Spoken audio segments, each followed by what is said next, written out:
देखिए आवाज आ रही है अब। देखिए सभी बच्चों को गुड इवनिंग। प्रकाश, अभिषेक, सुखप्रीत, मोनू, सभी को गुड इवनिंग। अब देखिए आवाज आ रही होगी। आवाज आ रही है, देखिए अब। ठीक है,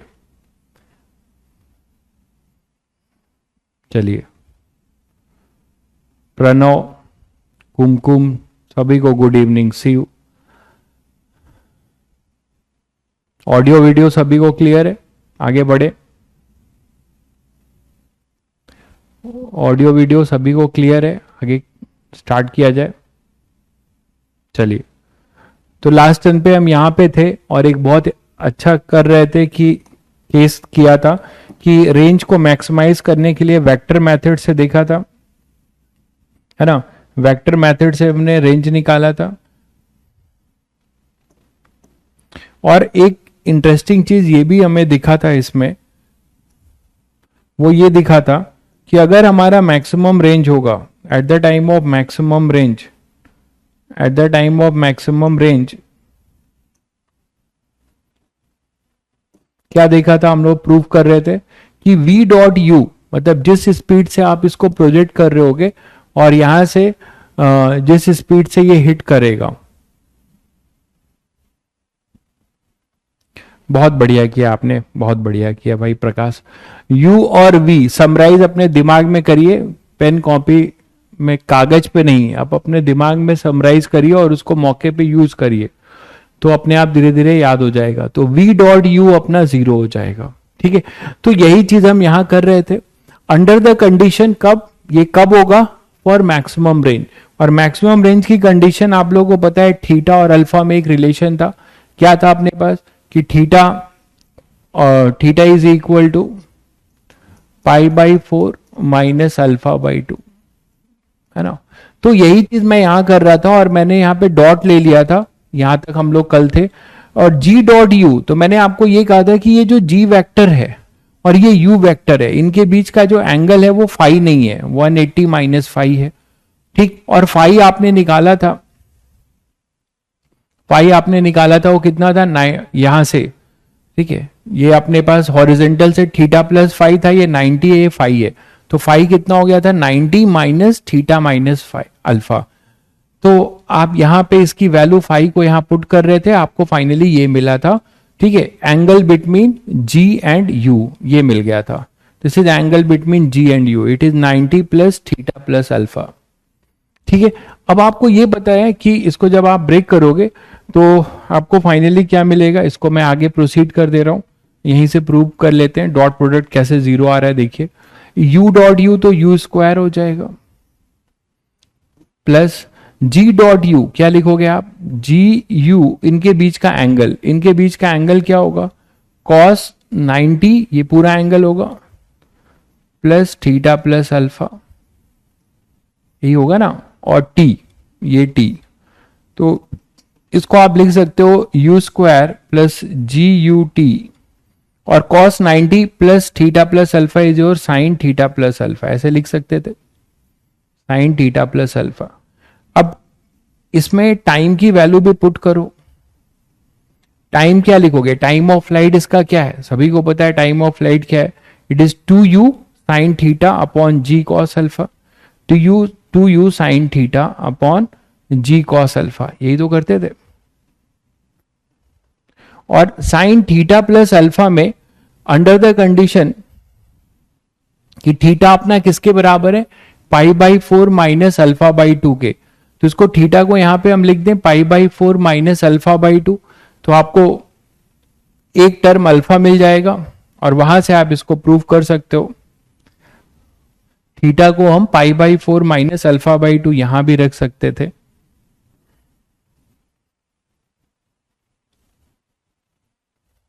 तो बेटर है कि आप पहले इस एंगल को और छोटा कर लो, अल्फा के टर्म्स में ही कर लो।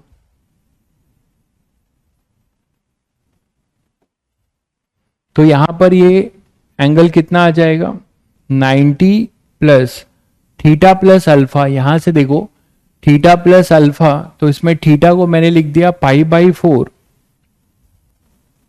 Minus alpha by 2 plus alpha, तो एक तरीके से ये पाई बाई 2 है और ये प्लस पाई बाई 4 आ रहा है ना, और इधर आ रहा है प्लस अल्फा बाई 2, ऐसा हो जाएगा। तो ये कितना आ रहा है यहां से 3 पाई बाई 4। छोड़ो, यहां से नहीं करता।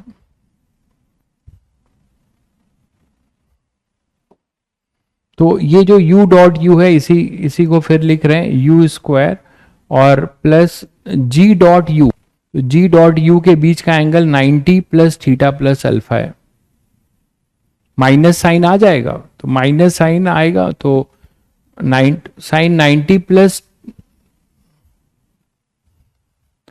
ये कॉस आएगा ना यहाँ पे, तो जी यू देखो GUT ये ऐसे लिख सकते हो, और इधर हो जाएगा इनके बीच का एंगल, वो है कॉस फाई नहीं है, वो कितना है उनके बीच का एंगल 180 माइनस 5, और 180 माइनस 5 की वैल्यू आप यहां से लिख चुके हो, वो कितना है 90 प्लस थीटा प्लस अल्फा। तो हमारे पास आएगा u square plus g u, और टी की वैल्यू भी लिख लेते हैं। टी की वैल्यू अपने पास है 2u sine theta upon g cos alpha, और ये पूरा हो जाएगा sine 90 plus theta plus alpha is your sine alpha, sine theta plus alpha ऐसे लिख सकते हैं। तो देखना जरा यहां से क्या आ रहा है, जी से जी कैंसिल हुआ, u square plus 2u square, ये sine theta upon sine cos alpha, और इधर साइन थीटा प्लस अल्फा ये आएगा। यहां तक आ गए हम, यहां तक देखो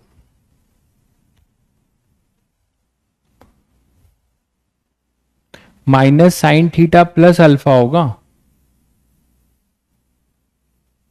कहां पे कह रहे हो minus sign theta plus alpha होगा?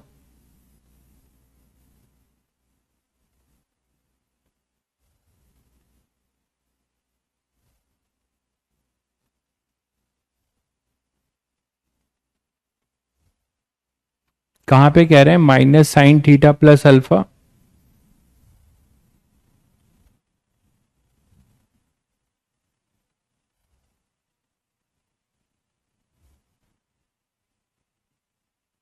कॉस को साइन में करोगे तो माइनस क्यों आएगा?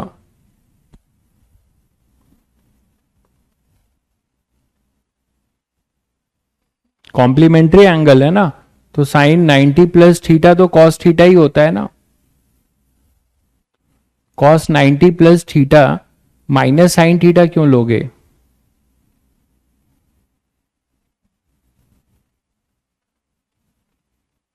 अब यहां से बस ये चेक कर लो कि यहां पे जो ये वैल्यू आ रही है, अब इसमें ये जीरो होना चाहिए, ये पूरा ओवरऑल v डॉट यू जो है ये टर्म पूरा जीरो होना चाहिए। उसके लिए ये टर्म पूरा, इसको देखो आप, ये एंगल क्या आने वाला है यहां से देख के देखो, थीटा को अगर अल्फा में चेंज करो तो कट रहा है कुछ?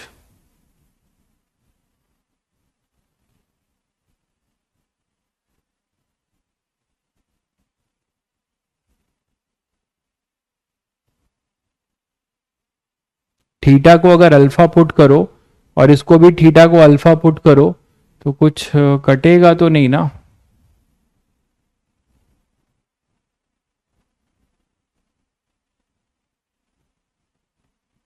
अच्छा, यहां पर आप माइनस, ये तो चलो ठीक है ये माइनस हो जाएगा उससे, लेकिन कुछ बहुत फायदा तो नहीं दिख रहा है, ये कह रहा हूं। तो यहां से अब ये जो कटेगा तो ये जीरो, ये पूरा टर्म जीरो होना चाहिए। इस एंगल से आप प्रूव कर सकते हो। एंगल में हमारे पास एक रिलेशन ये बचता है कि मैक्सिमम के टाइम में इनमें ये रिलेशन होता है, ठीक है, थीटा और अल्फा में ये रिलेशन होता है, that is theta plus alpha by 2 equal to pi by 2, ये बोल सकते थे। और यहां से बोल सकते थे कि 2 theta plus alpha equal to pi by 2, 2 theta plus alpha equal to pi by 2, ये होगा 2 theta plus alpha equal to pi by 2। But यहां पे हमारे पास 2 थीटा आ नहीं रहा है, दिक्कत ये है।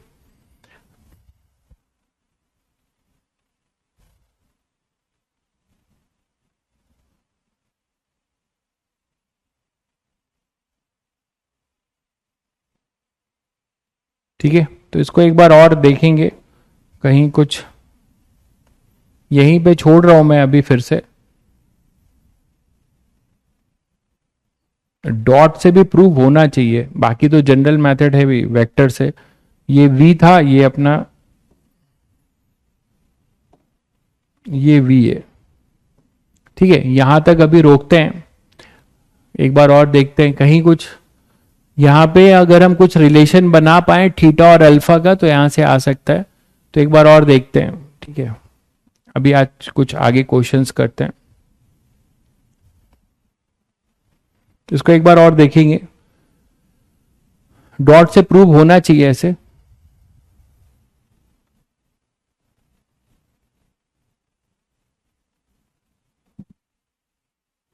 कुछ बच्चों ने किया है क्या प्रूव?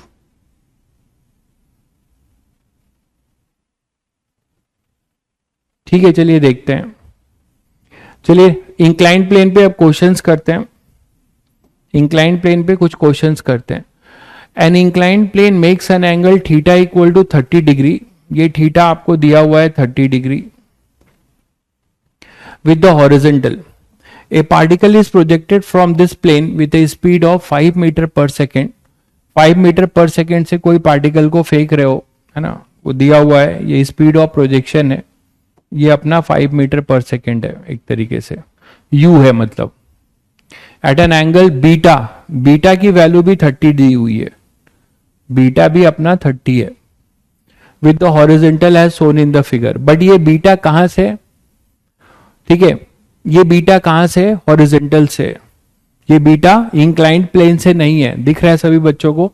ये बीटा जो है हॉरिजॉन्टल से, क्वेश्चन में क्लियर कट लिखा हुआ है। अब आपको दो चीजें बतानी है। Find the range of the particle, find the range of the particle on the plane when it strike the plane. तो जब ये प्लेन को स्ट्राइक करता है तो इसका रेंज क्या होगा।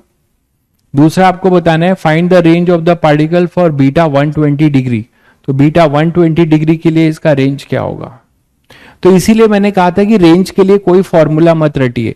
अब देखिए, आप यहां पर रेंज का उतना बड़ा फॉर्मूला रटने के बजाय आप बेसिक से जा सकते हैं। आप सीधे सीधे ये u है ना, ये u है, तो u जो आपको ये दे रखा है स्पीड ऑफ प्रोजेक्शन, वो 5 मीटर पर सेकेंड दे रखा है। तो आप जरा जज करो कि इसका जो है एंगल जो है यहां से कितना होगा, इंक्लाइंड प्लेन से एंगल कितना होगा। ये 30 है तो ये भी 30 होगा।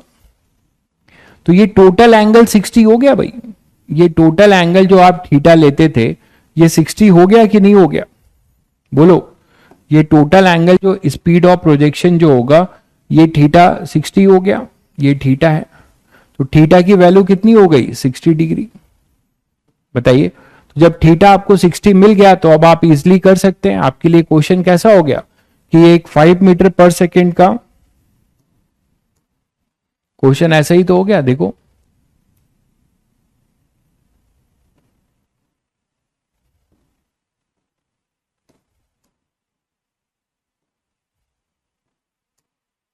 एक 5 मीटर पर सेकेंड से आप इसे फेंक रहे हो और 60 डिग्री से।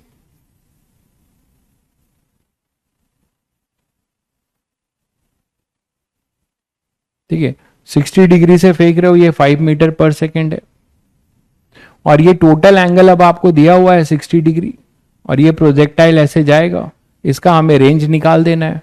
तो इसके लिए क्या बताया था, इस डायरेक्शन को x लिया है, ये y है। टाइम ऑफ फ्लाइट तो आप तुरंत ही लिख सकते हो, और रेंज निकालो।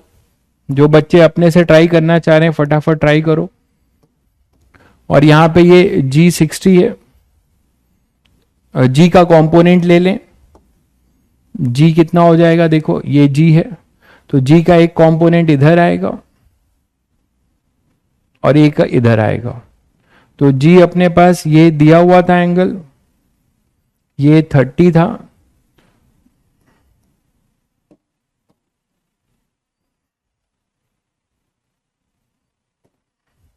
तो ये 90 है, तो ये कितना हो जाएगा, ये g है अपना, तो ये है 60। इधर से आएगा g cos 60 और ये आएगा g sin 60। आ गया। अब आपको रेंज निकालना है तो सीधे सीधे आप u का भी कंपोनेंट लेना होगा, हमें यहां पर u का एक कंपोनेंट लेना होगा। u का कंपोनेंट क्या आएगा, इस तरफ u परपेंडिकुलर और एक u आएगा हमारा इसका इस तरफ अलोंग द इंक्लाइन। तो अलोंग द इंक्लाइन वाला क्या होगा, 5 cos 60 और ये हो जाएगा 5 sin 60।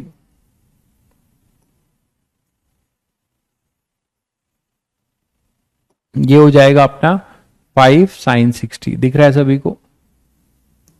बस कर लो फिर यहां से टाइम ऑफ फ्लाइट पहले निकाल लो। टाइम ऑफ फ्लाइट क्या हो जाएगा, 2uy अपॉन जी इफेक्टिव, यही लिखते थे। तो t हो जाएगा 2uy कितना है, 5 sin 60 अपॉन जी इफेक्टिव मतलब g sin 60। चेक करो, यही तो आएगा। तो यहां से अपना साइन 60 तो कट ही जा रहा है, ये 10 और ये 10, तो 1 सेकेंड आ रहा है टाइम। चेक करिए सब लोग, सभी बच्चों का टाइम 1 सेकेंड आ रहा है। अब इस 1 सेकेंड में इसने कितना एक्सेलरेटेड मोशन किया हुआ, ऊपर से फेंका जा रहा है तो ये एक्सेलरेटेड मोशन होगा g cos 60 से, और इनिशियल वेलोसिटी कितनी लेंगे, 5 cos 60। क्लियर है सभी बच्चों को? ये सभी को क्लियर है? ठीक है, तो अब चलिए रेंज निकाल लेते हैं। रेंज हो जाएगा ut मतलब 5 cos 60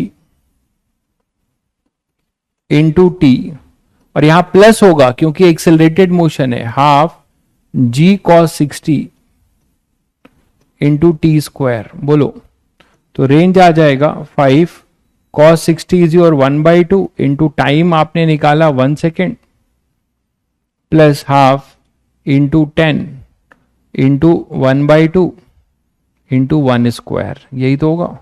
तो रेंज आपको मिल जाएगा, कितना मिल जाएगा, 5/2 प्लस 5/2। चेक करो, तो ये 5 मीटर, तो रेंज अपना 5 मीटर आ जाएगा। सभी का यही आ रहा है। किसी बच्चे का 7.5 कैसे आ रहा है रजत? आपका 7.5 कैसे आ रहा है, चेक करिए। टाइम तो 1 सेकेंड आएगा और एक्सेलरेटेड मोशन है, तो अलोंग द, ये जो हमने लिखा है along the inclined plane equation लिखी है,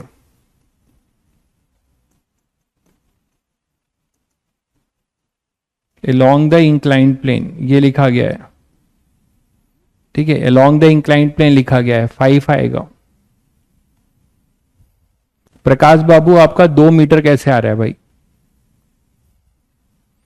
ठीक है, तो ये क्वेश्चन आपने बनाया। तो मैं वही कह रहा था आपको कि आपको कोई फॉर्मूला नहीं रटना है, टी और एच का आप ट्रिक से याद रखिए, वो आपका समय बचाएगा। ठीक है,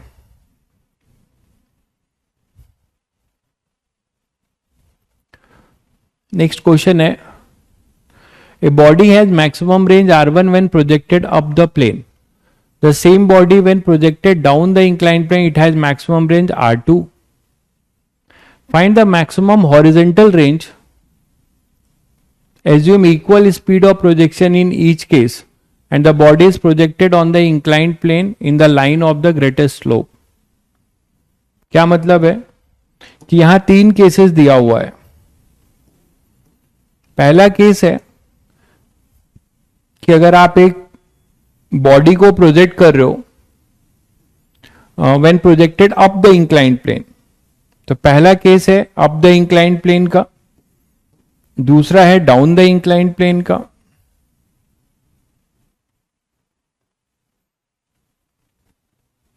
और तीसरा केस है हॉरिजेंटली प्रोजेक्ट किया गया है। Find the maximum horizontal range, तो मैक्सिमम हॉरिजेंटल रेंज मतलब नॉर्मल प्रोजेक्टाइल हो गया ना। फिर find the maximum horizontal range, the same body when projected down the incline पे it has maximum range r2। तो 3 सिचुएशन कुछ ऐसे बन रही है, देखो ये आपने u से प्रोजेक्ट किया,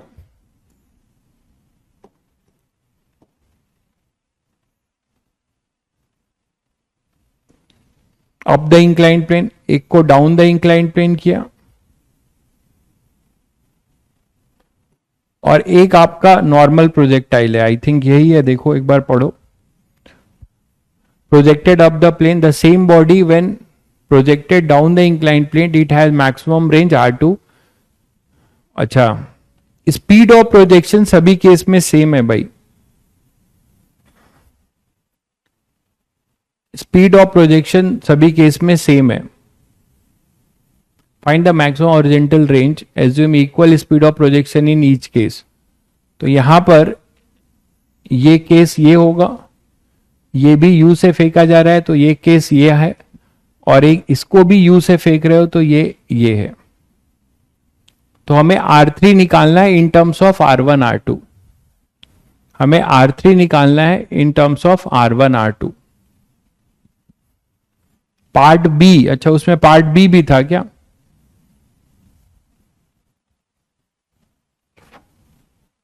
बीटा 120, अरे बीटा 120 हो जाएगा तो नहीं कर लोगे. बीटा 120 मतलब ऑब्ट्यूज एंगल, देखो उस तरफ जाके गिरेगा, देखो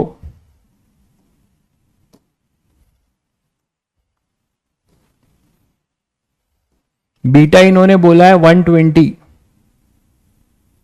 मतलब कुछ ऐसा एंगल है बीटा. अपने से कुछ नहीं सोच पाते हो क्या? बीटा है 120, ये है ना बीटा 120, और ये थीटा अपना 30 है. तो बीटा 120 है तो आप समझ रहे हो ये एंगल कितना हो जाएगा, ये भी 60 ही तो होगा. रेंज अब अपना क्या होगा, रेंज अब उल्टा हो जाएगा.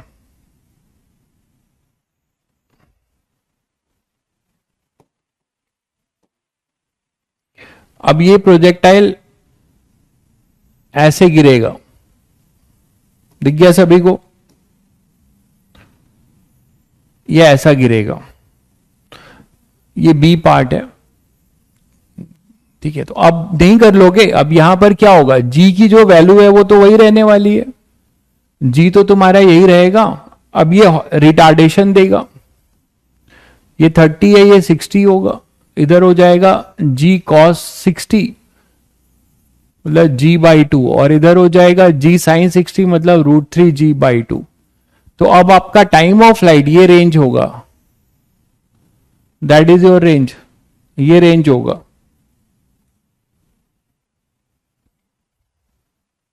बीटा टेकन रॉन्ग, क्या बीटा में रॉन्ग है? अच्छा बीटा हॉरिजेंटल से लिया गया है क्या? अच्छा ओके, बीटा हॉरिजेंटल से लिया गया है, ठीक बात है. तो बीटा हॉरिजेंटल से 120 होगा तो इससे पूरा एंगल हो जाएगा 150, बिल्कुल 150 हो जाएगा भाई. ये है 120, रुको मैं कर दे रहा हूं.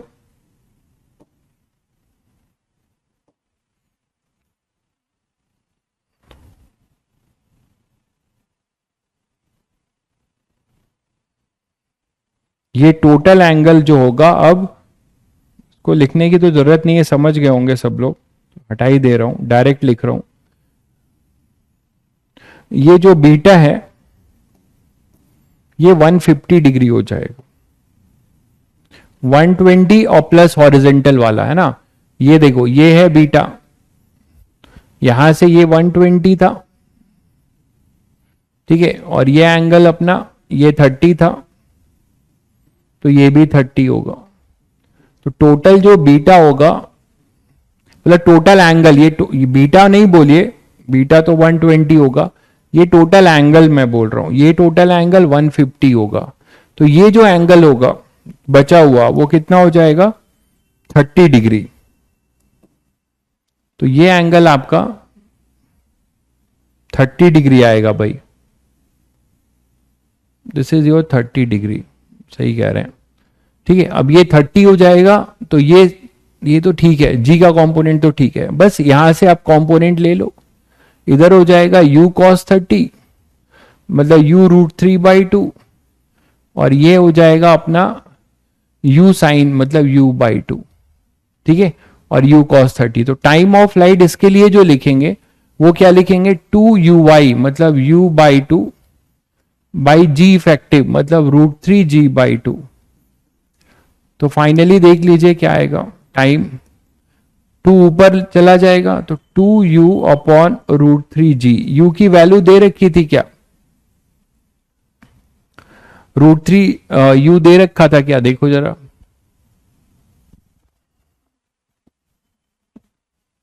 u दिया होगा ना, कितना दिया था, 5 मीटर, तो u 5 मीटर दिया था, तो ये हो जाएगा 1/√3 सेकेंड।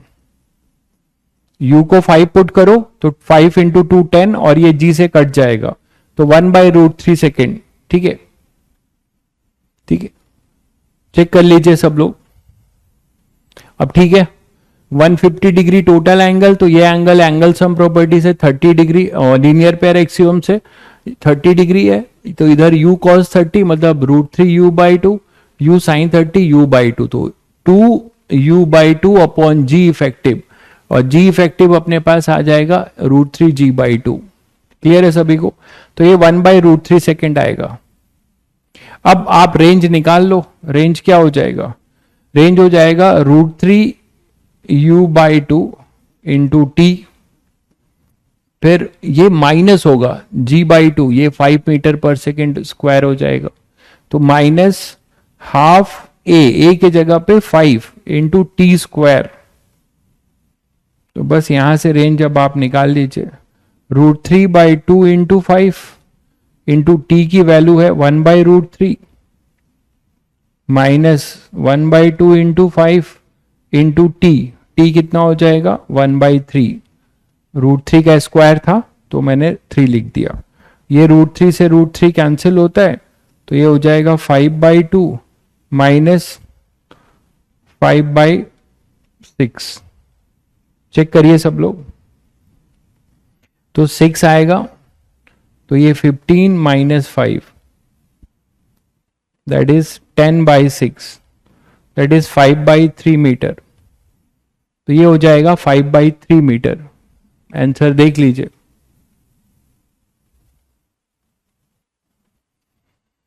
रितेश, अगर आपने अभी ज्वाइन किया है तो आप रिलेटिव वेलोसिटी से पढ़ेंगे तो आपको चीजें समझ में आएंगी। ठीक है, उसके पहले आप रितेश आप वेक्टर जो है रिवाइज कर लीजिएगा, बहुत जरूरी है, वेक्टर रिवाइज कर लीजिएगा, पहला बैकलॉग वेक्टर खत्म करिएगा, तो 10/6 इसका आंसर आ जाएगा बिल्कुल। ठीक है, तो बढ़िया क्वेश्चन था ये, वो पार्ट छूट रहा था। चलिए यहां पे आते हैं अब नेक्स्ट पार्ट पे, नेक्स्ट क्वेश्चन पे। तो मैं आपसे वही कह रहा था कि यहां पर जो मैक्सिमम रेंज है वो R1 है, यहां का मैक्सिमम रेंज R2 बोल रहे हैं ये, और यहां पर आपको निकालना है R है मान लो, तो ये R आपको R1 R2 के टर्म्स में निकालना है और कुछ दिया नहीं है। ठीक है,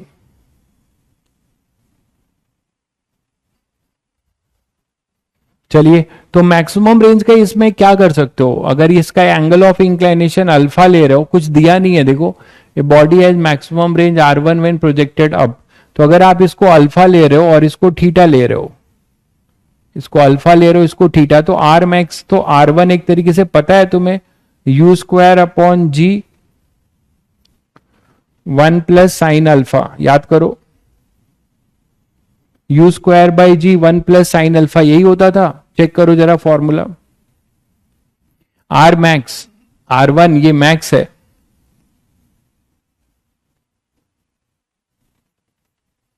ठीक है, R1 मैक्स हमारे पास यही होता था, u²/g 1 प्लस साइन अल्फा। ठीक है, तो R1 मैक्स मतलब यहां पे मैक्सिमम रेंज को ही R1 दिया गया है, ऐसे लिख लें क्या, कंफ्यूज तो नहीं हो रहे हो, ये जो R1 है ये मैक्स है, लिखा हुआ है मैक्सिमम रेंज R1, तो अकॉर्डिंग टू क्वेश्चन है मैं इसको R1 लिख रहा हूं, R1 एक तरीके से ये दिया हुआ है अकॉर्डिंग टू क्वेश्चन, और नीचे से जब ऊपर से नीचे फेंकेंगे तो ये कितना होता था, अच्छा इसको ऐसे लिखो जरा, 1 plus sine alpha equal to u²/R1g, ऐसे लिख सकते हैं हम लोग, है ना, u²/R1g ऐसे लिख सकते हैं। अच्छा ये बताओ कि R2 क्या लिखोगे फिर, u²/g, यहां माइनस हो जाएगा, 1 माइनस साइन अल्फा, तो 1 माइनस साइन अल्फा को आप लिख सकते हो u²/g R2, ऐसे लिख सकते हो। और यहां पर मैक्सिमम, इसको मैक्सिमम होने के लिए तो आपको पता है ना, ये जो होना चाहिए वो कितना होना चाहिए 45 डिग्री, तो इसका मैक्सिमम R मैक्स क्या लिखोगे u²/g, तो R मैक्स एक तरीके से u²/g है। तो कुछ चमक रहा है आप लोगों को, कैसे करना है,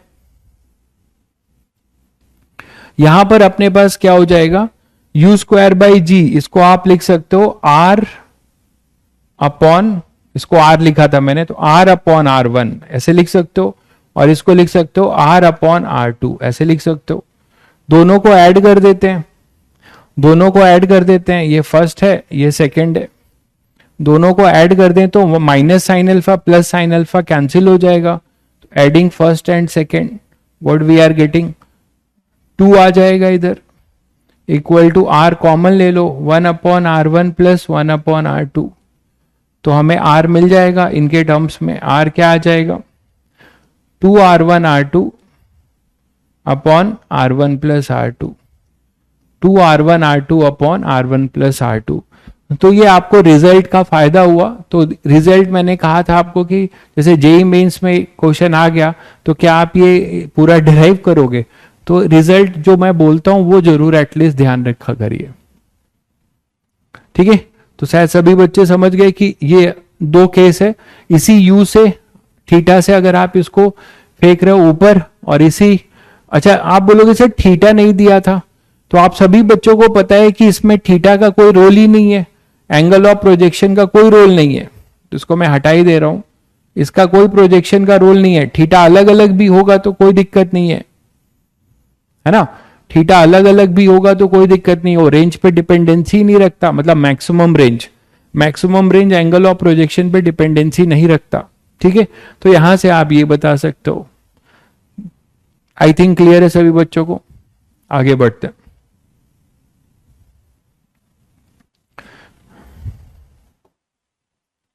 जैसे एक क्वेश्चन है, a body is projected up along a smooth inclined plane with velocity u from the point A से, ये ए है, यहां से कोई बॉडी ऐसे प्रोजेक्ट की जा रही है, कितनी स्पीड से u से, ये इंक्लाइंड प्लेन है, स्मूथ इंक्लाइंड प्लेन है, तो यहां से ऐसे आप फेंक रहे हो तो ये इसके ऊपर चढ़ने लगेगा, है ना, ये बॉल इसके ऊपर चढ़ने लगेगा।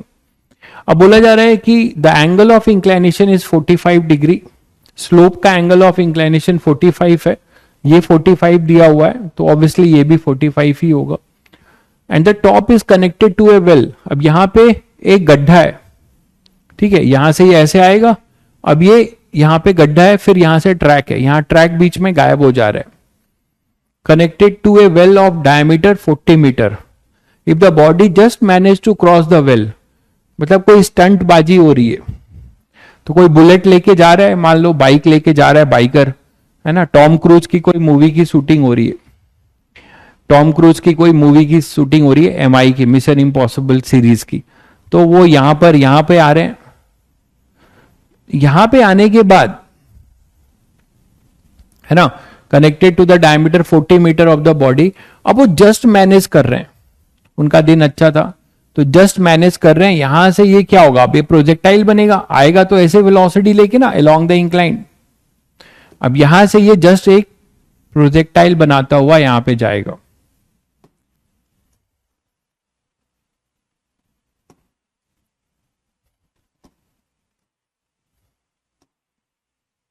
तो यहां आने के बाद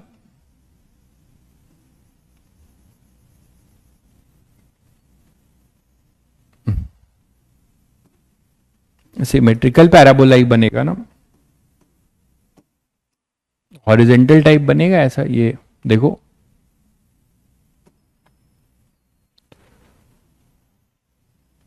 ठीक है, ये बन जाएगा। तो जस्ट मैनेज कर रहा है, जस्ट मैनेज मतलब समझ रहे हो ना, जस्ट सी पे गिर रहा है,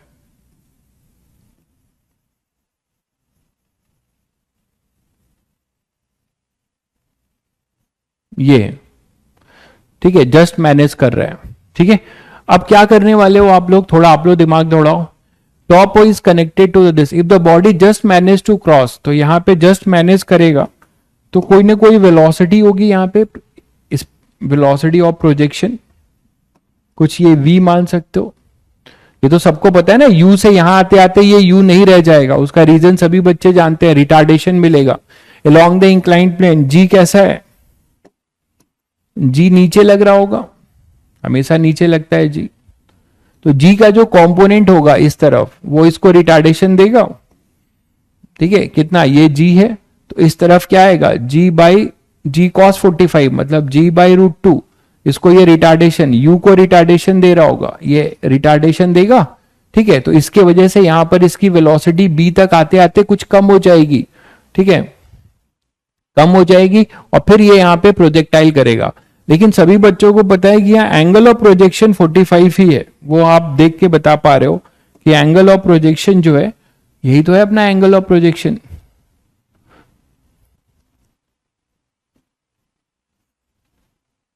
तो अगर ये 45 है, ये 45 है, तो ये भी 45 होगा, और ये 90 है पूरा एक्स वाई, तो ये भी 45 होगा। तो कुल मिला के हमें एंगल ऑफ प्रोजेक्शन मिल गया है, थीटा हमें मिल गया, वो है 45 डिग्री, ठीक है। अब ये कितना जस्ट मैनेज कर रहा है, मतलब ये इसका रेंज होगा, तो हमें रेंज भी पता चल गया 40 मीटर, ठीक है। तो हम ये v निकाल सकते हैं भाई, यहां से ये v आ जाएगा, ठीक है। अब एक बार v आ जाएगा तो v से u आ जाएगा। क्लियर है? हाँ, पीछे वाले टायर पे ही टच हुआ है भाई, आगे वाले पे टच नहीं हुआ है, ठीक है। बाइक का डायमेंशन नेग्लेक्टेड है, बाइक का डायमेंशन देखिए, बाइक का डायमेंशन नेग्लेक्टेड है। तो आप जल्दी से करिए, आप लोग सिनेरियो का मजा ले रहे हैं, क्वेश्चन सॉल्व नहीं कर रहे हैं, क्वेश्चन सॉल्व करिए जल्दी। तो ये रेंज तो निकाल दोगे, अब रेंज क्या हो जाएगा, r इज इक्वल टू होता है u square sine 2 theta upon में g। मैक्सिमम का केस है, दिख रहा है, रेंज की वैल्यू है 40 मीटर, इक्वल टू u कितना है, यहां पर u की जगह पे वो v है, तो यहां मैं v लिखे दे रहा हूं, तो v square sine 2 theta by g हम ये निकाल रहे हैं। तो v कितना है, v निकालना है, और साइन 2 इंटू 45 अपॉन में 10, तो v बहुत प्यारा वैल्यू आ रहा है, 400 है, आपको खुश होना चाहिए, परफेक्ट स्क्वायर है 20 मीटर पर सेकेंड, तो v हो जाएगा 20 मीटर पर सेकेंड। अब आपके लिए एक इंक्लाइंड प्लेन का क्वेश्चन है, काइनेमेटिक्स का क्वेश्चन है। अब आपके लिए काइनेमेटिक्स का क्वेश्चन हो चुका है क्या, कि एक इंक्लाइंड प्लेन था, यही है ना, एक काइनेमेटिक्स का क्वेश्चन हो चुका है सीधे सीधे, ये इंक्लाइंड प्लेन है, और इसका जो कितना है, इंक्लाइंड प्लेन की 20√2, ये इसका जो लेंथ है इंक्लाइंड प्लेन का, ये कितना है 20√2, दिख रहा है सभी बच्चों को, क्वेश्चन में लिखा हुआ है।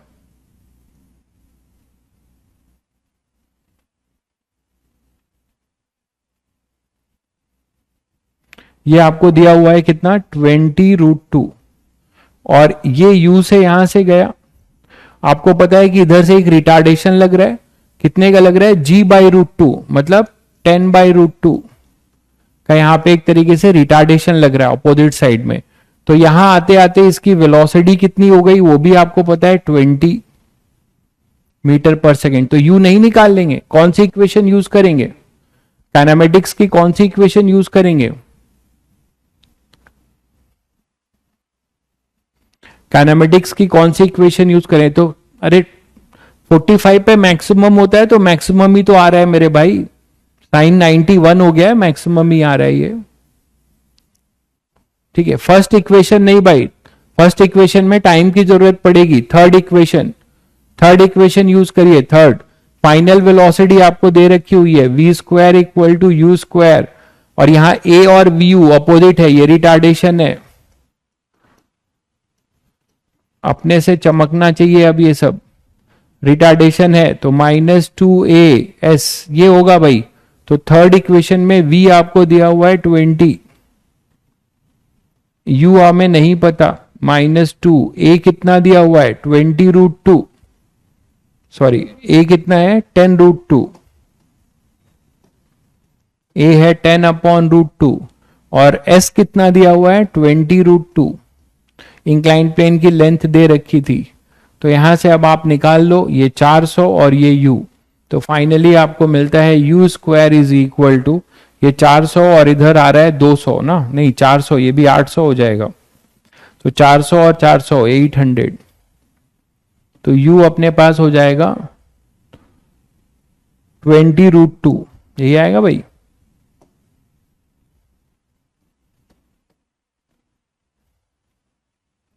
चेक करिए सब लोग अपना आंसर, 20√2 मीटर पर सेकेंड।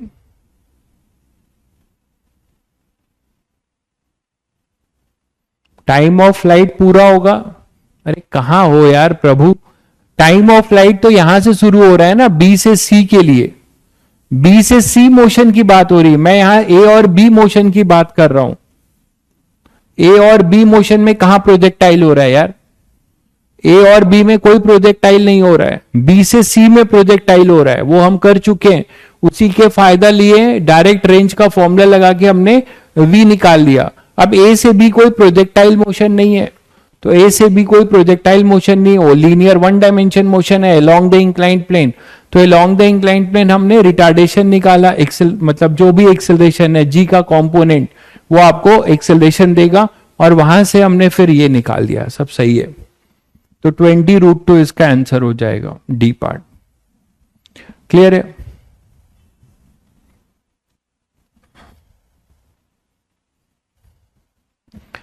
चलिए नेक्स्ट क्वेश्चन, ये आपको करना है। In the figure the time taken by the projectile to reach from A to B is T. एक प्रोजेक्टाइल है जो ए से बी की तरफ जा रहा है, तो कितना टाइम लेता है, टी टाइम लेता है, मतलब आपको time of flight small t दिया हुआ है, ठीक है, टाइम ऑफ फ्लाइट आपको स्मॉल टी दिया हुआ है। Then the distance A B, तो आपसे डिस्टेंस ए बी पूछ रहा है, मतलब रेंज पूछ रहा है एक तरीके से। जल्दी से इसका आंसर दो, जल्दी से इसका आंसर दो, तब तक मैं पानी पी लूं।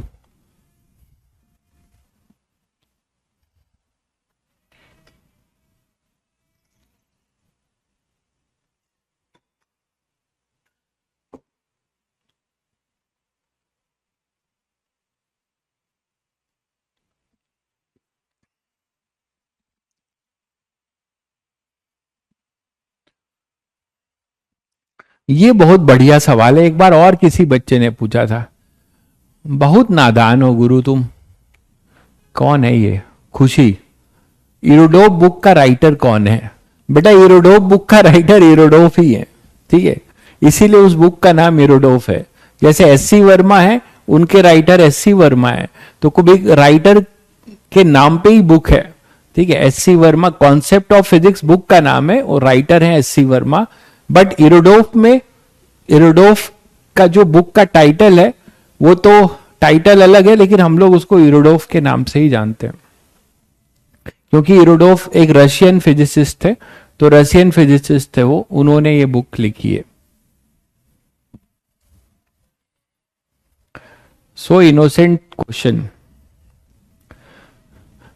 तो time taken by the projectile to reach from A to B is t, then the distance A B is equal to, तो आपको ए बी निकालना है।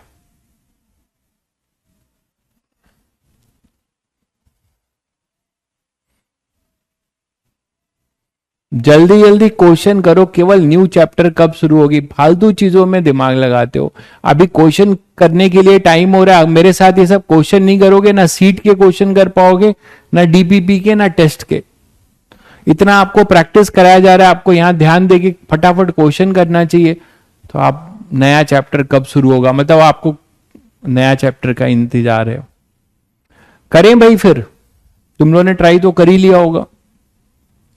यहां पे इन्होंने थोड़ा सा जो है परेशान किया होगा आपको, कि आप देख रहे हो कि यहां पे इन्होंने जो रेंज है उसकी वैल्यू यू टी के टर्म्स में दे रखी है। इन्होंने अपनी वैल्यू जो है यू और टी के टर्म्स में दे रखी है।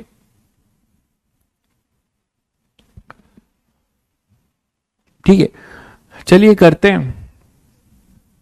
तो इंक्लाइंड प्लेन का सवाल है, तो लेकिन आपको यह ध्यान रखना चाहिए कि ये जो एंगल है ये पूरा 60 है, तो एंगल ऑफ प्रोजेक्शन कितना हो जाएगा भाई, एंगल ऑफ प्रोजेक्शन कितना हो जाएगा, ये एंगल ऑफ प्रोजेक्शन होगा, और एंगल ऑफ प्रोजेक्शन अपना 30 डिग्री हो जाएगा, थीटा।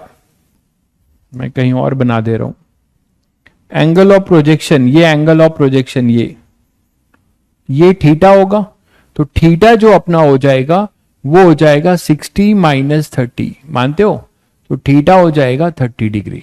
ठीक बात है, तो हमें एंगल ऑफ प्रोजेक्शन मिल गया। दूसरा काम हम क्या करते हैं, जी का कंपोनेंट लेते हैं, तो जी ये है जी, एक अलोंग द, ये 90 है तो ये 30 हो जाए 60 हो जाएगा, तो जी का component along the inclined plane एक इधर आएगा और एक इधर परपेंडिकुलर आएगा, यही है। तो जी cos 60 मतलब यहां पे 10 आ जाएगा 5 जी cos 60 और ये होगा जी sin 60, यही तो होगा, ठीक है।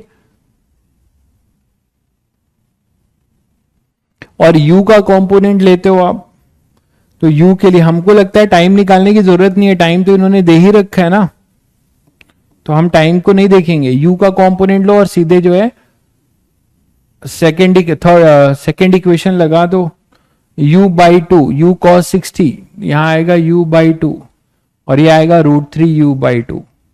तो हमें इससे मतलब है, तो करिएगा जरा। रेंज r इक्वल टू क्या लिख सकते हैं हम लोग, इनिशियल स्पीड है u बाई टू, तो s equal to u t तो t दे रखा है इन्होंने, a टू b जाने का टाइम t दे रखा है, तो इसको हमने t लिख दिया। और रिटार्डेशन कितना है, ये रिटार्डेशन है g cos 60 का रिटार्डेशन है, देख रहे हैं सभी बच्चे। तो g cos 60 मतलब अपना हाफ और 10, तो ये हो जाएगा 5, तो ut माइनस हाफ ए हो जाएगा g cos 60, दिख रहा है, इंटू टी स्क्वायर। तो r आ जाएगा u by to T minus half into ये 10 और हाफ, तो यहां पे 5 इंटू टी स्क्वायर। तो r आ जाएगा ut by two minus 5 by two T square, यहां तक आ गए, ये रेंज है। बट आप जब ऑप्शंस में जाओगे तो आपको सब कुछ लीनियर ut के प्रोडक्ट में है, तो यहां तुम्हें दिमाग दौड़ाना पड़ेगा, ठीक है।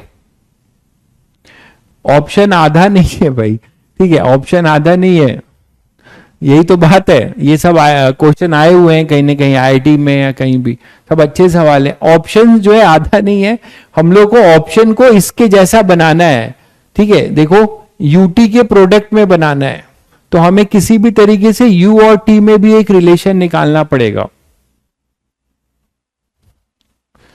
ठीक है। तो यहां पर अपने पास क्या हो जाएगा, देखिए भाई जो एकदम नए बच्चे हैं पूछ रहे हैं कंपोनेंट क्यों लेते हैं, तो ये सब मैं उनको यही सलाह दूंगा कि वो लोग जो है रिलेटिव वेलोसिटी या फोर्स कॉन्सेप्ट से पढ़ाई शुरू करें, उसके पहले पीछे का बैकलॉग निपटा लें, उनके लिए मैं यही सलाह दूंगा। अब मैं इस स्टेज पे ये नहीं बता सकता कि कंपोनेंट क्यों लेते हैं, पूरी थ्योरी प्रोजेक्टाइल की इंक्लाइंड प्लेन की बताई है इसी तरीके से। तो आप लोग समझ गए कि यहां तक आ गए, अब चक्कर क्या फंस रहे हैं समझ रहे हैं ना, ये पूरे ऑप्शन में कहीं पे भी इस तरीके का टी स्क्वायर टर्म नहीं है, समझ गए। तो अब कैसे करें, उसके लिए टाइम ऑफ लाइट पे आओ। टाइम ऑफ लाइट जो टी है वो यू के साथ रिलेट होता है, कैसे, ये जो टी को मैं क्या लिख सकता हूं, 2uy, तो uy है √3 u by two, 2uy upon g effective जो परपेंडिकुलर डायरेक्शन में, जी साइन 60 है, तो यहां हो जाएगा जी साइन 60, दिख रहा है सभी बच्चों को। तो यहां से हम लोग थोड़ा ट्राई मारेंगे कि इसको कैसे रिलेट करें टी और यू को। तो यहां से एक ये तो कैंसिल हुआ, अपने पास आया √3u अपॉन में ये जी, और ये हो जाएगा √3 बाई टू, तो √3 भी कैंसिल होता है, ये आता है 2u बाई जी, जी भी नहीं है जी के टर्म, तो टी को हम लिख सकते हैं u बाई 5, टी और u में ये रिलेशन है, टी को हम u बाई 5 लिख सकते हैं, देखो ध्यान से, ठीक है, टी को u बाई 5 लिख सकते हैं। रेंज गलत निकाला है, क्या गलत है, u बाई टू टी, अच्छा ये थीटा 30 डिग्री था, हाँ कंपोनेंट गलत लिख लिया है इसीलिए गलत निकल गया, कंपोनेंट 60 लेके कर दिया है मैंने, 30 होगा ना एंगल ऑफ प्रोजेक्शन, ये निकाला था हम लोगों ने। तो इधर हो जाएगा u cos थीटा, मतलब u cos 30 डिग्री, और ये होगा u sin 30 डिग्री, सही कह रहे हैं। तो ये पूरा ही गड़बड़ा गया है। तो अपने पास रेंज हो जाएगा, देखो रेंज हो जाएगा u cos 30 डिग्री मतलब √3u/2 ut minus half g हो जाएगा 10 इंटू टी स्क्वायर। ठीक है, तो रेंज आएगा √3u/2t -5t²। अब ठीक है भाई, ये रेंज होगा। कंपोनेंट गलत ले लिया था, थीटा ये टोटल एंगल है ना हॉरिजेंटल से, तो थीटा तो 30 है ना, ये लिख दिया था मैंने, थीटा अपना 30 है, तो इधर आएगा u cos 30 u sin 30। यहां तक क्लियर है? चलिए, अब आप टाइम के लिए मैं कह रहा था आपको कि टाइम ऑफ लाइट जो t दिया है उसको रिलेट करो इससे, तो u sin 30 डिग्री मतलब u/2 अपॉन g इफेक्टिव, तो u/2 upon g effective, g है साइन, तो g sin 60 डिग्री, ये तो वही रहेगा, तो ये हो जाएगा u/2 अपॉन में g sin 60 मतलब √3/2। तो देख लो यहां से क्या रहा है, u अपॉन √3, 2 से 2 कैंसिल कर दिया, √3g है ना, u अपॉन √3g t के साथ रिलेट हो रहा है। तो अब हम लोग करें क्या, एक ut यहां से बाहर ले लो। देखो अभी मुझे यही चमक रहा है ऑप्शन को मिलाने के लिए कि यहां पे ut है और यहां पे t है, तो एक t को टी स्क्वायर है ना, एक t को हम लोग क्या कर सकते हैं, u के टर्म्स में लिख सकते हैं। देखो ध्यान से यहां से, ठीक है, एक t को हम लोग यहां से इसको हम u/10√3 कर दे रहे हैं, तो एक t को u के टर्म्स में लिख रहा हूं जिससे ut आ जाए। आप बोलोगे आप कैसे कर रहे हो, ऑप्शन को देख के मुझे दिख रहा है कि सब में प्रोडक्ट दिख रहा है, सब में प्रोडक्ट है, तो मैं इसीलिए इसको ut बनाना चाह रहा हूं। यहां ut तो अपीयर हो रहा है, ठीक है, -5। अब t है तो टी स्क्वायर को एक t लिखा और दूसरे t को मैं u के टर्म्स में लिख दूंगा, ऐसे कर दिया। तो कभी कभी क्या होता है कि ऑप्शन में भी चालाकी दिखाते हैं, वही चालाकी इसने दिखाई है। और 5t, और इस t को मैं लिख सकता हूं u/10√3, एक t को मैंने ये लिख दिया। तो यहां से अब देखो ut कॉमन ले सकते हैं, तो ut कॉमन ले लो, तो हमारे पास आएगा √3/2 माइनस ut कॉमन ले लिया, तो यहां पे 5 और 2, तो यहां पे क्या आ जाएगा 1/2√3। ठीक है, तो फाइनली आपको रेंज मिलेगा ut, यहां पे आ जाएगा 2√3 एलसीएम, और यहां से आ जाएगा 3 - 1, तो फाइनली आएगा ut और ये अपॉन में √3। तो रेंज अपने पास आएगा ut अपॉन में √3। है कोई ऑप्शन? पहला ऑप्शन है। ठीक है, तो सभी बच्चे शायद समझ गए कि चालाकी क्या हुई थी, उस चालाकी को हमने ऐसे निपटाया, ये आ जाएगा ut/√3। क्लियर है सभी बच्चों को?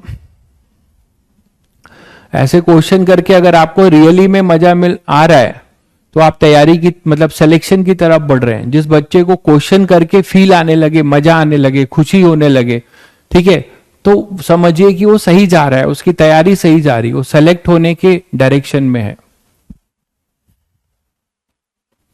ऑप्शन रॉन्ग है, कौन सा ऑप्शन रॉन्ग है? क्या g/4 होगा? क्या लिखे जा रहे हो यार, कुछ भी g/4 होगा, क्या g/4 होगा?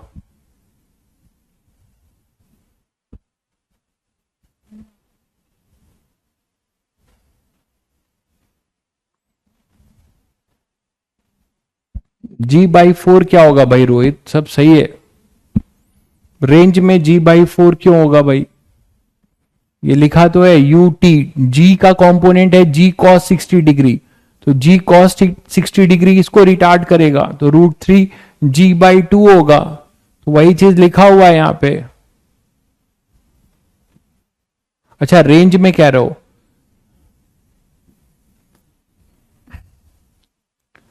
√3u/2, अच्छा यहां कह रहे हो आप शायद ना, मैंने यहां g का कंपोनेंट नहीं लिया है क्या? रेंज में ये g cos 60 डिग्री होगा, वो छोड़ दिया है मैंने।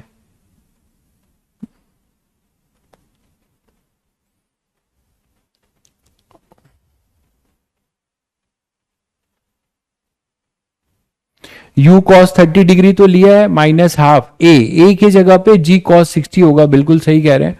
तो g cos 60 सही तो है यार 10, अरे यार यही तो g cos 60 है मेरे भाई।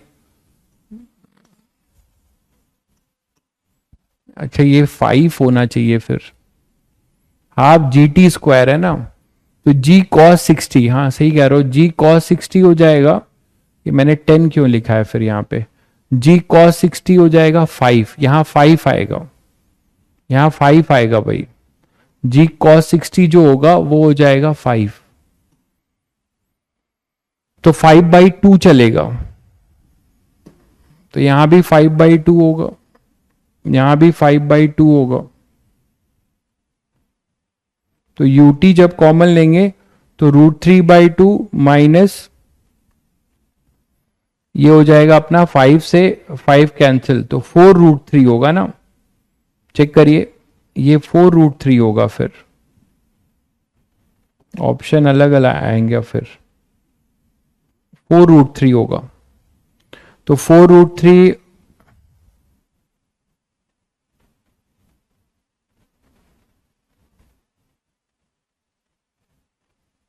ठीक है। तो यहां से ut/2 कॉमन ले लेते हैं, ut/2 कॉमन ले लेंगे, 2 भी बाहर निकाल दिया तो हमारे पास बचेगा √3 माइनस 1/2√3, तो 6 माइनस 1, ये बचेगा 5, कुछ गड़बड़ हो गया भाई, ऑप्शन नहीं मैच कर रहे हैं, देखो जरा कहां पे क्या गड़बड़ है। जी के कंपोनेंट में एंगल, नहीं जी के कंपोनेंट का एंगल तो सही है, वो सही है भाई, ये 30 है ना हॉरिजॉन्टल से, ये 90 है, तो ये तो 60 होगा, जी का कंपोनेंट तो सही है, जी का सही है, जी cos 60 जी sin 60, ये सही है। यहां पे मैंने टाइम ऑफ फ्लाइट में जी sin 60 लिखा है, ये भी सही है, यहां तक सब सही है, √3/2,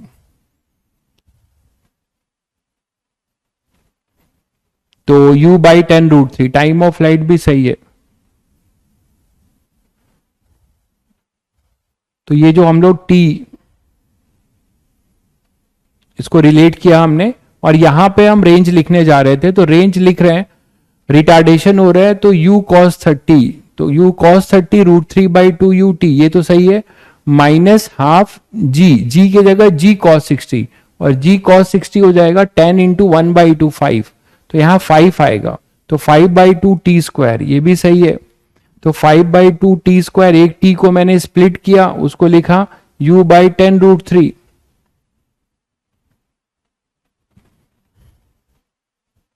u/10√3, और u/10√3 लिखा, मतलब यहां पे ut/4√3, ut कॉमन ले लिया, तो √3/2 minus 1/4√3,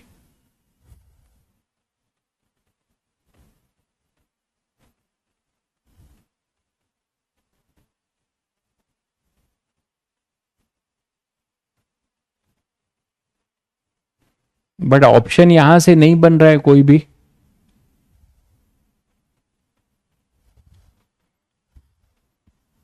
time of flight u sin 30 degree अपना uy होगा, तो वो तो u/2 हो गया, अपॉन में g उसका component g sin 60, g sin 60 हो जाएगा g इंटू √3/2, तो 2 से 2 कैंसिल हो गया, u/√3g, मतलब u/10√3, टाइम ऑफ फ्लाइट भी सही है भाई,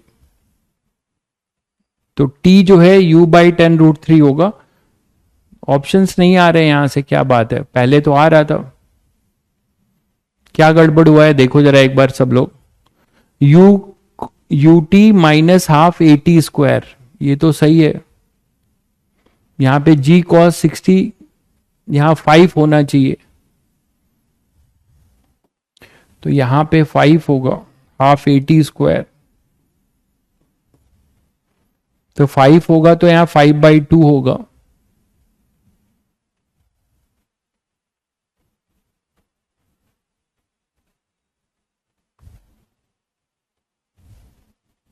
अच्छा सॉल्व करके देखिए फिर, ए आ रहा है क्या, सॉल्व करिए,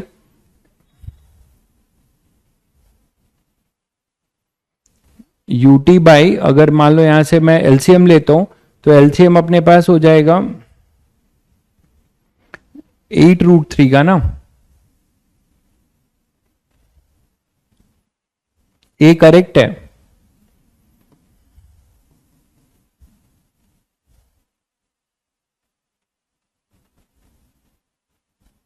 तो यहां पे 8√3, तो ये 4√3, यहां से 2 कॉमन भी ले सकते हो, तो यहां से 2 कॉमन लोगे तो यहां 2√3 बचेगा, तो 2√3 मतलब 6 - 1 5 आ रहा है भाई, कहां आ रहा है आंसर, नहीं आ रहा है, कोई आंसर नहीं आ रहा है।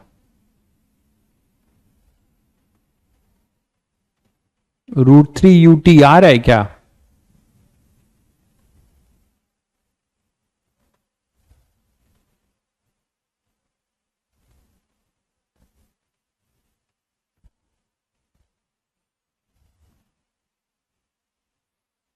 टाइम गलत है, टाइम कहाँ गलत है यार, टाइम तो हमने, टाइम ऑफ फ्लाइट होता है 2, अच्छा अच्छा हाँ, 2 मिस कर रहा हूं, सही कह रहा हूं।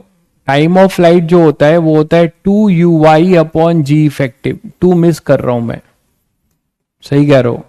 2 UY अपने पास ये 2 होगा यहाँ पे, तो यहाँ पे U आएगा, आप सही कह रहे हो।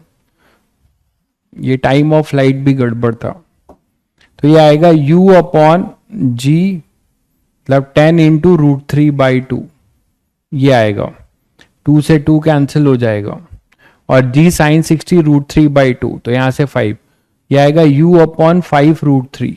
चेक करो अब ठीक है भाई, time of flight, time of flight सही है, ये सबको क्लियर है। मैंने यहां क्या गलती कर रहा था मैं, टाइम ऑफ फ्लाइट होता है 2 UY ना, तो यहां पे 2 UY कितना है, U√3/2, 2 UY/G, G इफेक्टिव कितना है, G sin 60 मतलब 5, G sin 60 एक तरीके से क्या हो जाएगा, सॉरी, G sin 60 है ना, तो √3G/2, √3G/2, √3 × 10/2, ये आएगा पूरा। तो यहां से √3 तो कैंसिल ही हो रहा है।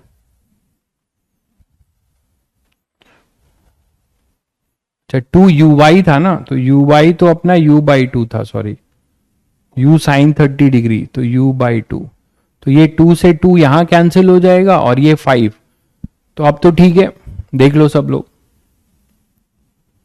क्लियर है, U/5 √3।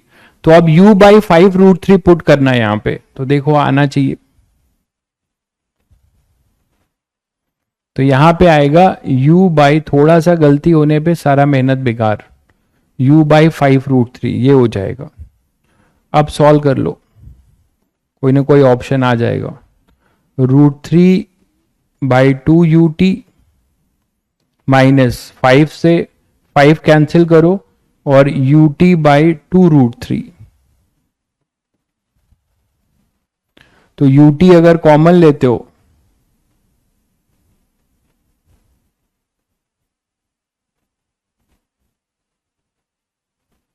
UT अगर कॉमन ले रहे हो, UT/2 कॉमन ले रहे हो, तो √3, UT/2 कॉमन ले लिया, ठीक है, तो ये बचेगा √3 - 1/√3, तो ये अपने पास आ जाएगा UT/2 √3, इधर 3 - 1 2, तो वो कैंसिल हो जाएगा, तो फाइनली आंसर तो वही आएगा UT/√3। गलत करके भी सही आंसर, ये है तकदीर, ठीक है, गलत करके भी सही आंसर आ गया था हम लोग का। क्लियर है सभी को? चलिए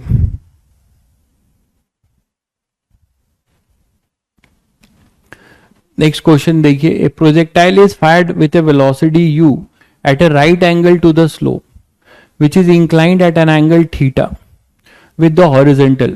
Derive an expression for the distance r to the point of impact. मतलब आपको इसमें रेंज बताना है,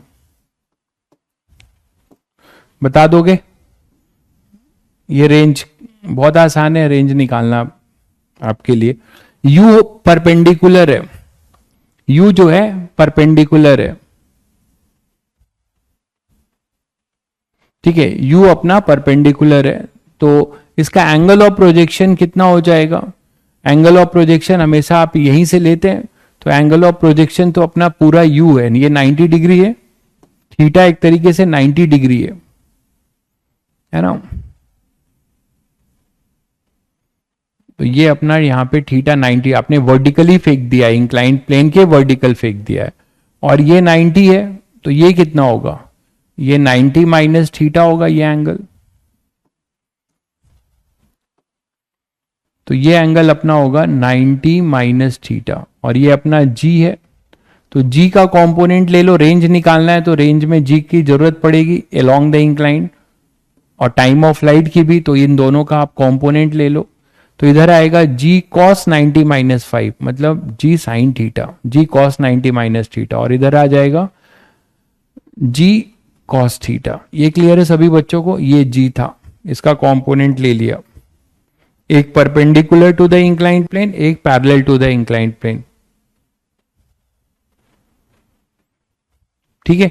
अब आप यहां से सीधे सीधे टाइम ऑफ फ्लाइट निकाल सकते हो, ये t इक्वल टू 0 था और ये t equal to capital T है, तो टाइम ऑफ फ्लाइट के लिए क्या बताया गया है? 2uy, पूरा का पूरा u y डायरेक्शन में है, यहां पे uy एक तरीके से u है, अपॉन में g इफेक्टिव, यही g इफेक्टिव है परपेंडिकुलर, वो है g cos थीटा, तो 2u upon g cos theta, ये टाइम ऑफ फ्लाइट हो जाएगा इसका। और यहां से रेंज अब निकालना है आपको, तो रेंज के लिए सीधे सीधे सेकेंड इक्वेशन लगाइए, यहां पर ux 0 है, दिख रहा है सभी बच्चों को? यहां पर ux जो है लॉन्ग द इंक्लाइंड प्लेन, ये पूरा का पूरा uy है ना, यहां ux 0 है, ux initial velocity x direction में 0 है, तो सीधे सीधे लिखेंगे आप हाफ, और एक्सेलरेटेड मोशन है कितना? g साइन थीटा, तो g sine theta half a into t square, तो यहां से आपको एक्सप्रेशन रेंज का मिल जाएगा, तो g sine theta into t square, मतलब 4u square upon g square cos square theta, देख लो। तो फाइनली रेंज क्या मिलता है? 2 से 4 कैंसिल करो, तो इधर ऊपर बचेगा 2u स्क्वायर, ठीक है, साइन थीटा अपॉन में एक g से एक g कैंसिल, नीचे एक g बचेगा, अपॉन में कॉस स्क्वायर थीटा। इसको आप ऐसे भी लिख सकते हो, 2u square upon g, sign theta upon cos theta को टैन थीटा लिख सकते हो, और एक 1 अपॉन कॉस थीटा को सेक थीटा लिख सकते हो, तो u square upon g tan sec theta into tan theta ऐसे लिख सकते हो, तो ये एक्सप्रेशन होगा आपका।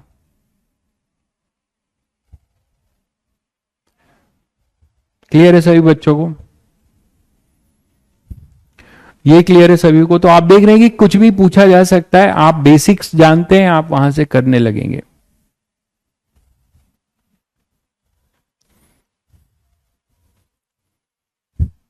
एक क्वेश्चन ये बताइए, आप लोग करिए ये, a particle is thrown at time t equal to 0, एक पार्टिकल यहां पर है, ये t इक्वल टू 0 से थ्रो किया जा रहा है 10 मीटर पर सेकेंड से, at an angle of 60 degree with the horizontal, ये ध्यान रहे हॉरिजेंटल से 60 डिग्री है, हॉरिजेंटल से 60 डिग्री है पूरा, ठीक है, from a point on an inclined plane making an angle 30 degree, और इंक्लाइंड प्लेन का एंगल ये अल्फा है एक तरीके से, ठीक है, तो यहां पे थीटा कितना हो जाएगा?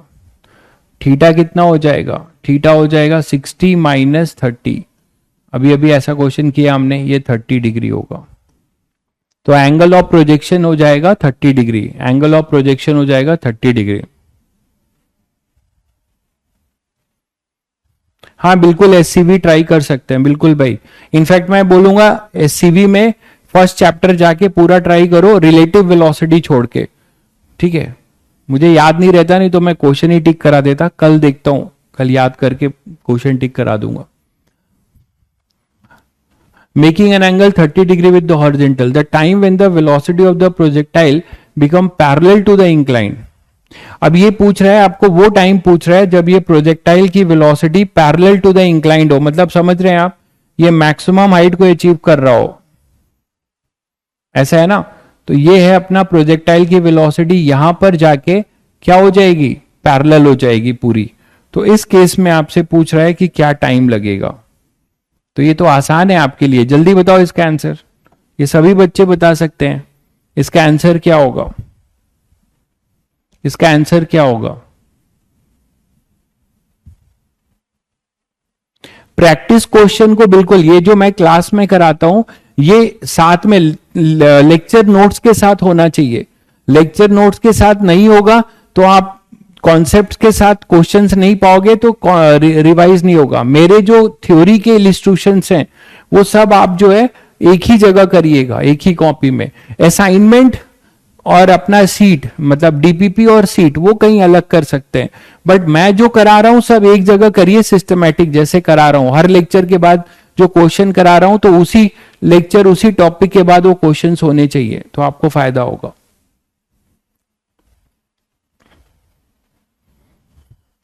ठीक है, जल्दी बताओ। तो जब ये ऐसा होगा तो आपको पता है यहां पे वी वाई जीरो हो जाएगा, बिल्कुल सही बोला आपने, और यहां पे केवल ये वी एक्स बचेगा, यही अपना नेट वी होगा। तो ऐसा होने के लिए आप क्या करोगे, आप यहां से क्या करोगे, टाइम आपको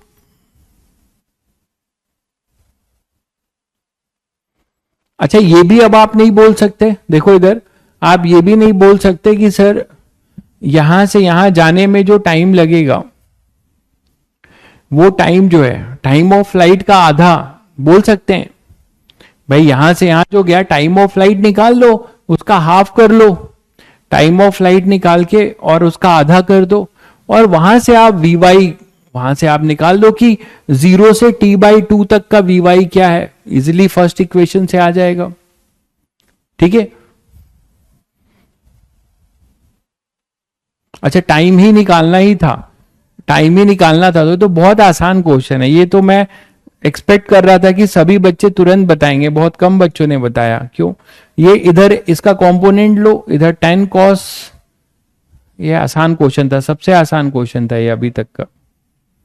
इधर हो जाएगा 10 cos 30, ये आएगा 10 cos 30, है ना, और ये हो जाएगा अपना यू वाई कितना हो जाएगा भाई 10 sin 30, यू वाई हो जाएगा 10 sin 30, दिख रहा है सभी बच्चों को।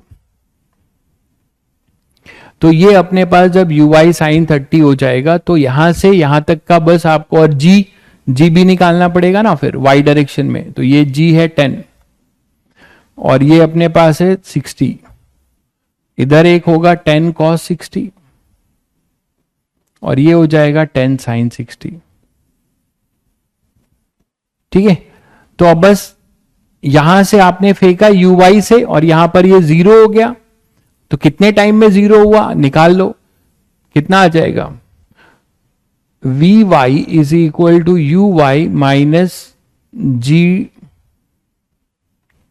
sin 60, कितना है ये 10 60, 10 sin 60, मतलब ए वाई इंटू टी, ए वाई ऐसे लिख लो, ए वाई इंटू टी, यही तो है, और वी वाई बोल रहे हैं जीरो, तो u y minus a y into t, तो टी कितना हो जाएगा u y upon a y, तो टी हो जाएगा यू वाई कितना है 10 sin 30 मतलब 5, ये होगा ना, और ए वाई कितना हो जाएगा 10, पूरा ही लिख दो नहीं तो समझ नहीं पाएंगे वो, ये है 10 sin 30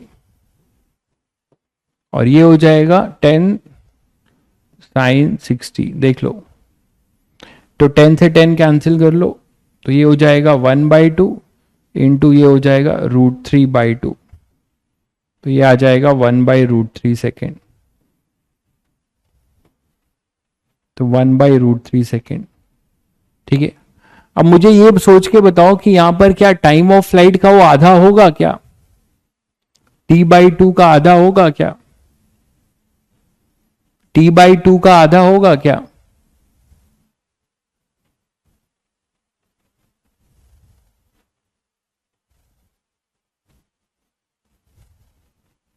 बिल्कुल 2 ui अपॉन जी इफेक्टिव से भी आधा करके करोगे तो वही आ जाएगा, है ना। 2 ui अपॉन जी इफेक्टिव से भी करोगे तो वही आ जाएगा, आएगा, सोचो जल्दी।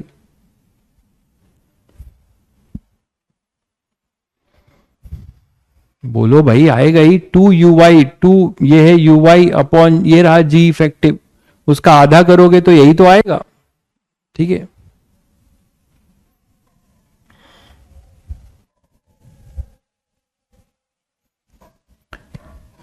Find the range of the projectile which is projected perpendicular to the inclined plane with velocity 20 metre per second. ये फिर से आपको परपेंडिकुलर है, तो ये तो मैंने इसका जनरल करा दिया आपको, अब तो कर लोगे ये।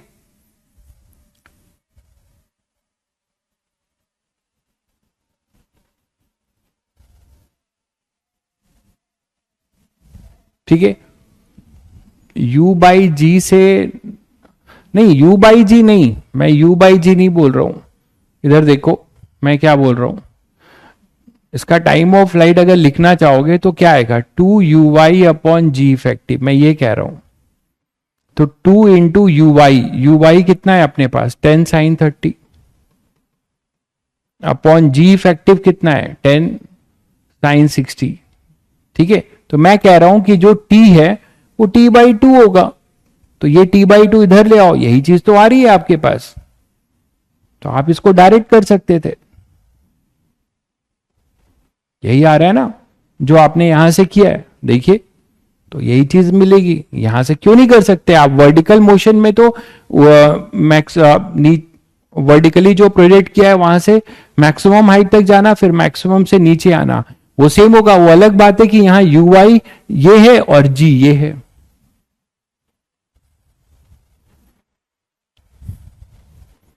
ठीक है, किस चैप्टर का नाम बता दूं भाई, आदित्य?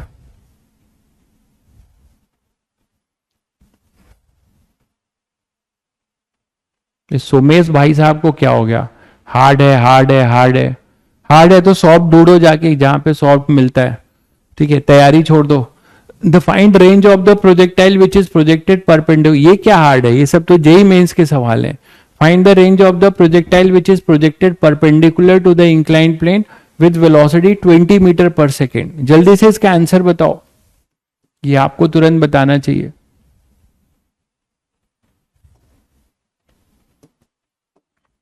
और मैंने तुम लोगों को 37 डिग्री का एक बोला था कि ट्रायंगल रट लो, बहुत जगह पे काम आएगा, अभी आगे भी बार बार बताया था कि जो फर्स्ट 3 ट्रिपलेट्स हैं जिन्होंने पाइथागोरस फॉलो किया था, है ना, ये 37 डिग्री है, इसके अपोजिट जो है 3 होता है। ठीक है, और ये 4 है और ये 5 है, तो ये कितना हो जाएगा, ये 53 और ये 90, तो ये ट्रायंगल रट लो। ठीक है, 37 53 साइन कॉस टेन सब यहां से लिख सकते हो।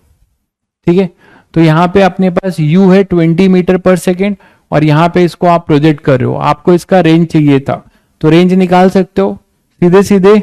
अभी अभी मैंने आपको रेंज का जो जनरल फॉर्मूला बताया है, कोई बच्चा उसमें पुट कर देगा तो उसको रिजल्ट मिल जाएगा, बट कोई फॉर्मूला याद तो रहता नहीं है ना, मैं बोलता हूं याद रखने के लिए, बेसिक फॉर्मूला याद रखिए बस। यहां जी का कंपोनेंट ले लीजिए, यही तो करते हैं। अभी तक आंसर नहीं आया लेकिन सबको आना चाहिए, ये जी है।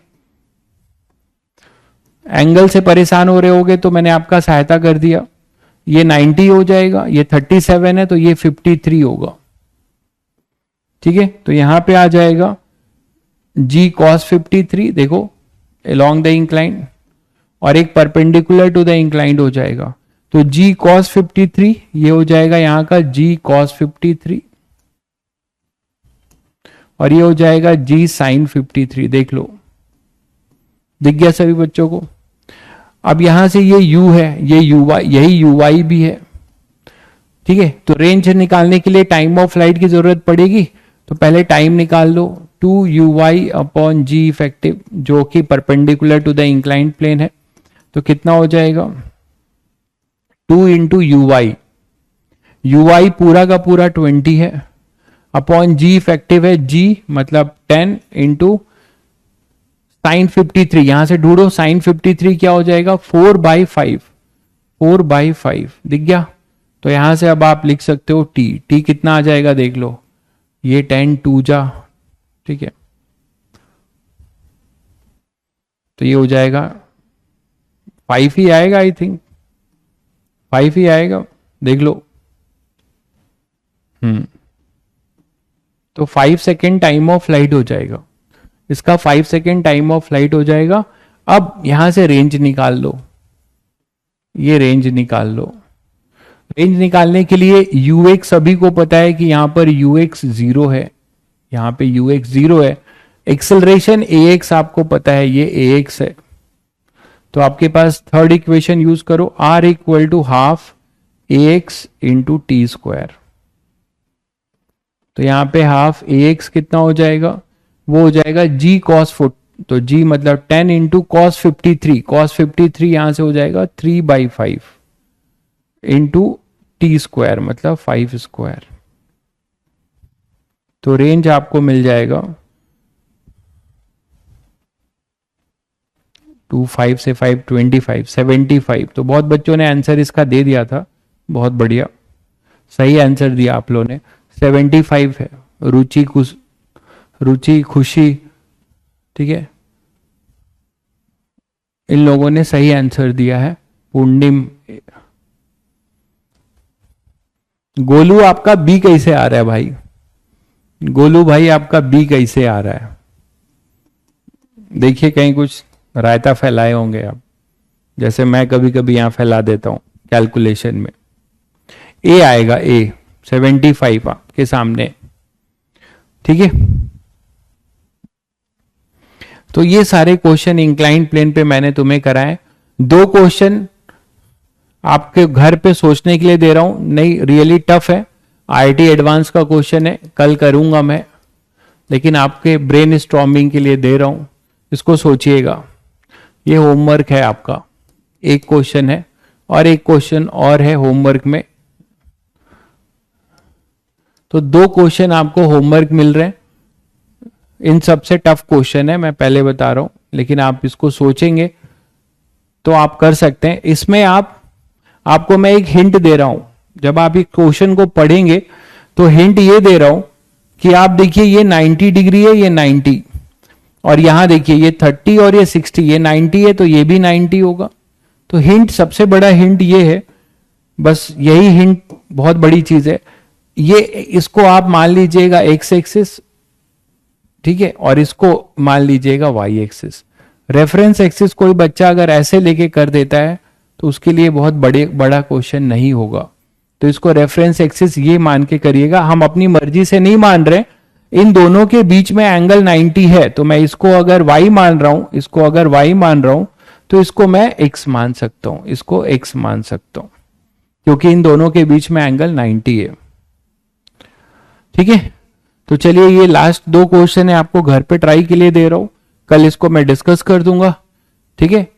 उसके बाद जो है लास्ट, कल जो है हम लोग जो है, मैं आपको हाँ इरोडोफ और एससीबी के क्वेश्चन टिक करा दूंगा। इरोडोफ के क्वेश्चन लगभग मैं करा चुका हूं, अगर आप जाके देखेंगे जो प्रोजेक्टाइल के हैं, जो केवल प्रोजेक्टाइल के हैं, वो क्वेश्चन हम कर चुके हैं, ठीक है। कल कुछ और अच्छे क्वेश्चंस करेंगे, उसके बाद प्रोजेक्टाइल का समापन करेंगे और फिर रिलेटिव शुरू करेंगे ट्यूसडे से, ठीक है। चलिए फिर मिलते हैं फिर।